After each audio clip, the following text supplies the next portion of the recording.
বাংলার মন্দির দর্শন পর্বে আজকের ভিডিওতে নিয়ে এসেছি হুগলি জেলার খানাকুলের রত্নাকর নদের তীরে অবস্থিত 51 সতীপীঠের অন্যতম রত্নাবলী শক্তিপীঠ। পৌরাণিক কাহিনী অনুসারে ভগবান শিব যখন সতীর দেহ নিয়ে তাণ্ডব নৃত্য শুরু করেন, তখন শিবের শোক দূর করতে ভগবান বিষ্ণু সুদর্শন চক্র ব্যবহার করে সতীর দেহ খণ্ডন করেন। সেই সময় সতীর দক্ষিণ স্কন্ধ অর্থাৎ ডান কাঁধ এই স্থানে এসে পড়েছিল। স্থানীয় লোকেদের কাছে এই শক্তিপীঠ আনন্দময়ী শক্তিপীঠ নামেও পরিচিত।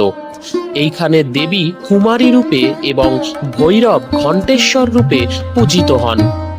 দ্বারকেশ্বর নদের শাখা নদ রত্নাকর নদের নাম অনুসারে এই শক্তিপীঠের নামকরণ, যা একসময় এই মন্দিরের পাশ দিয়েই বয়ে যেত, কিন্তু বর্তমানে রত্নাকর নদ তার গতিপথ পরিবর্তন করেছে।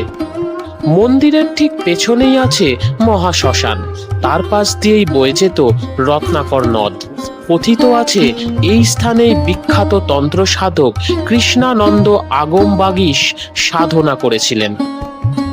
দালান শৈলীর এই মন্দিরের প্রবেশ পথের দুপাশে রয়েছে দুটি সিংহ মূর্তি, তারপর একটি দালান এবং দালান শেষে মূল গর্ভগৃহে মা কালী বিরাজমান।